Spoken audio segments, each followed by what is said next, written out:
Hola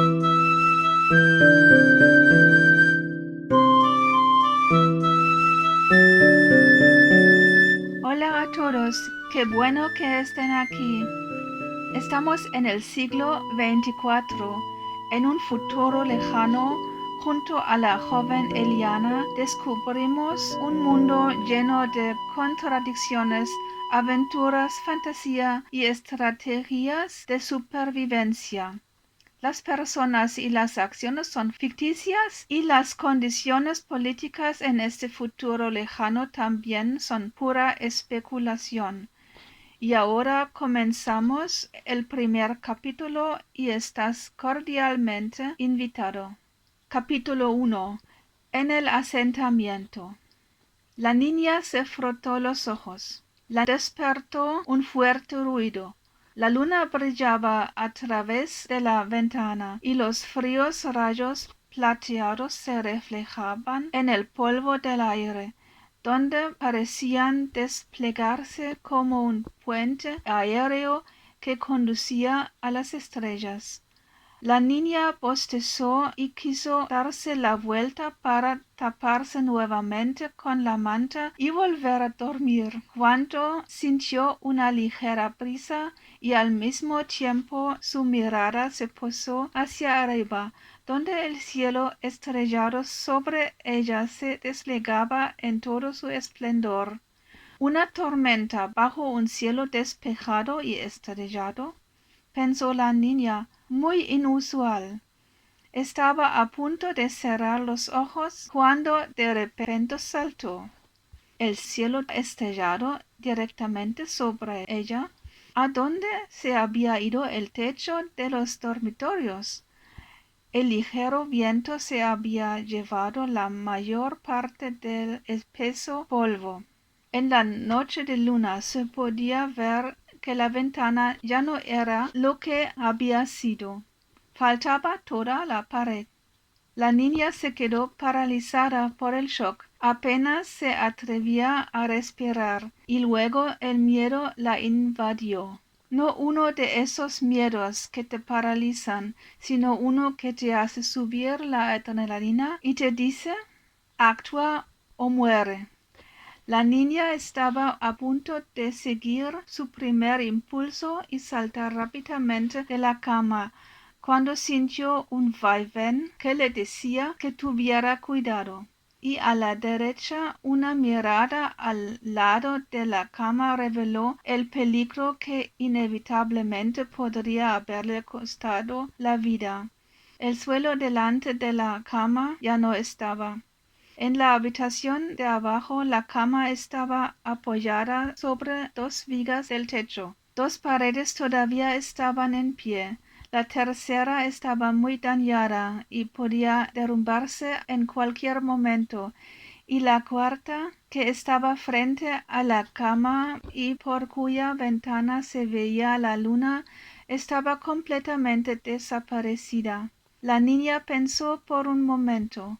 Fue aquí, en el tercer piso. Saltar no era una opción.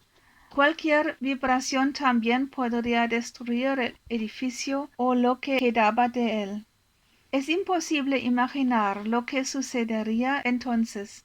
La niña buscó el cajón de la mesita de noche, pero a la pálida luz de la luna pudo ver inmediatamente que el mueble ya no estaba en su lugar.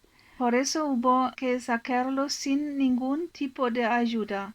Con cuidado mordió y rascó sus sábanas enteras y las ató. Luego trepó con cuidado a la viga más cercana a la pared, arrojó la cama sobre ella y descendió el rapel. Tiró de la sábana y también encontró un agarre desde el segundo al primer piso para poder bajar más.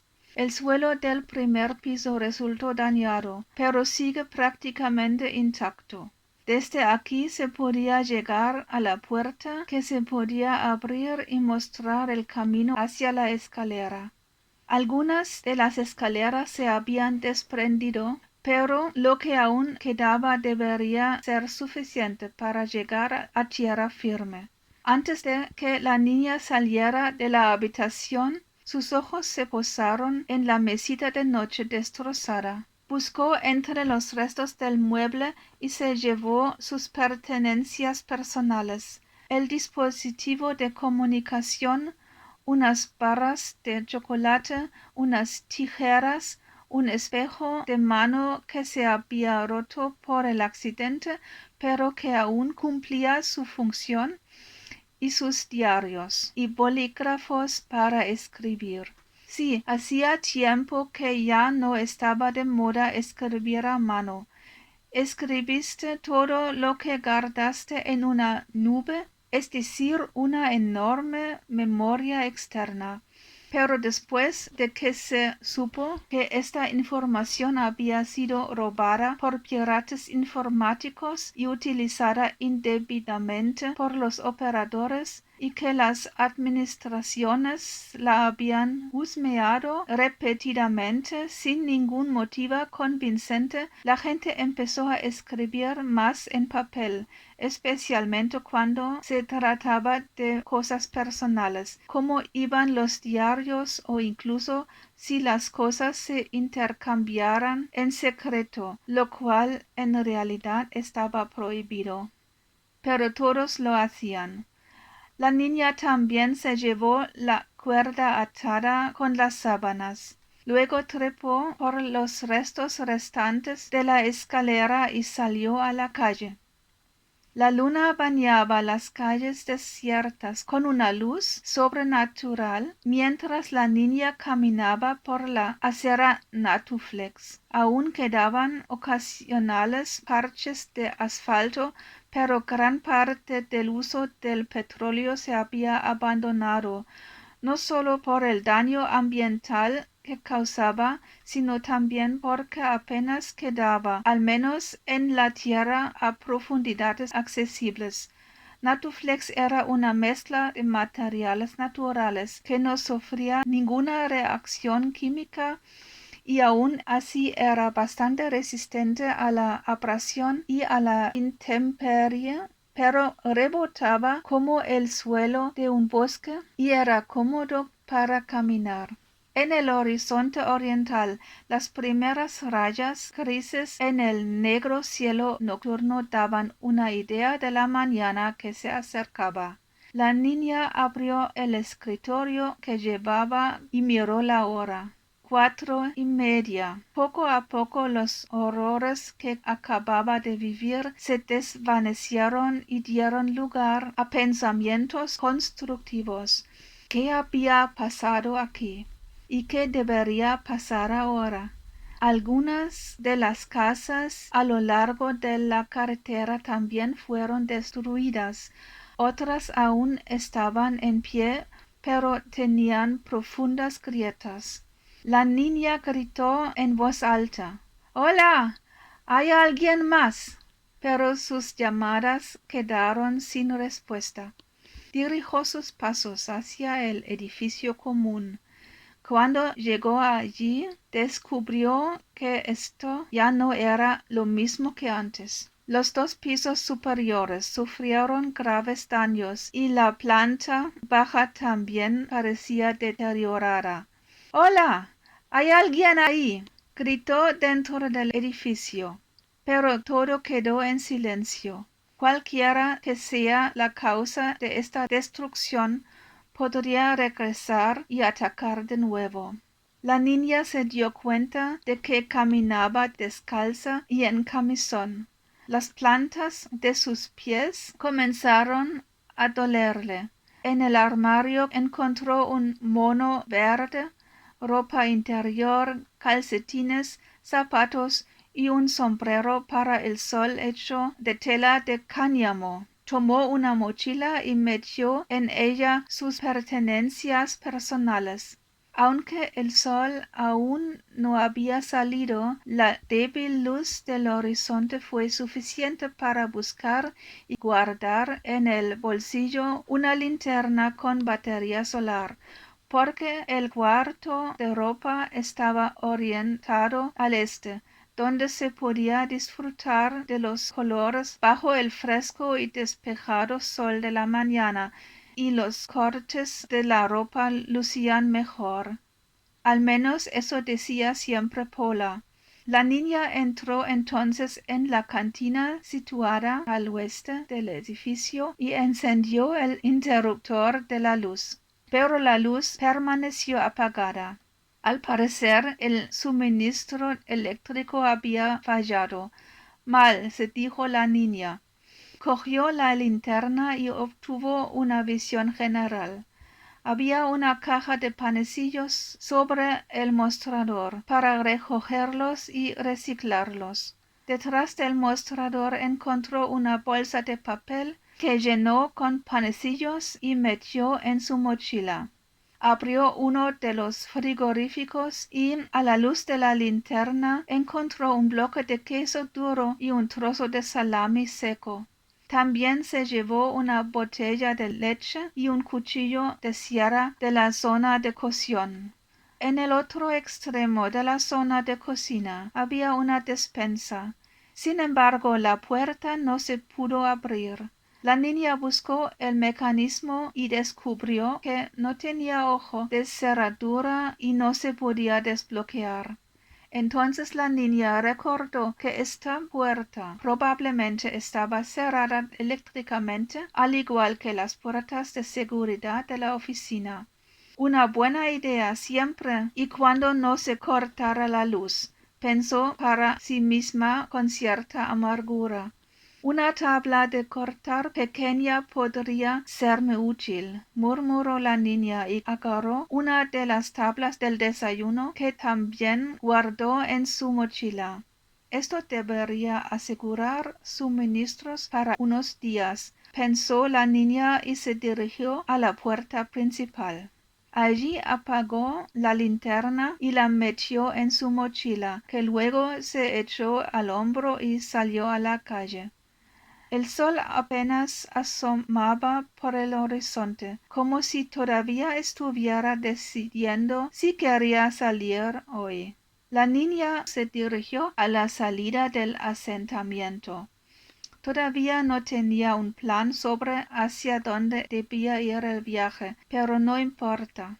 Ella iría a alguna parte. Todavía no se veía un alma en el camino hacia la puerta, ni a los barrenderos que comprobaron la seguridad de los caminos a primera hora de la mañana, ni a los guardias civiles que estaban persiguiendo a los infractores del tráfico y otros pecadores en los alrededores, ni los comerciantes que a menudo empezaron a montar sus puestos desde muy temprano. Querían abolir los mercados, pero la población luchó contra ello y los inscribió como patrimonio cultural. Y de esta manera no solo los mercados, sino también muchas granjas medianas del país sobrevivieron. Aunque no hubiera suficiente dinero, también le ofrecieron unas vacaciones en la granja.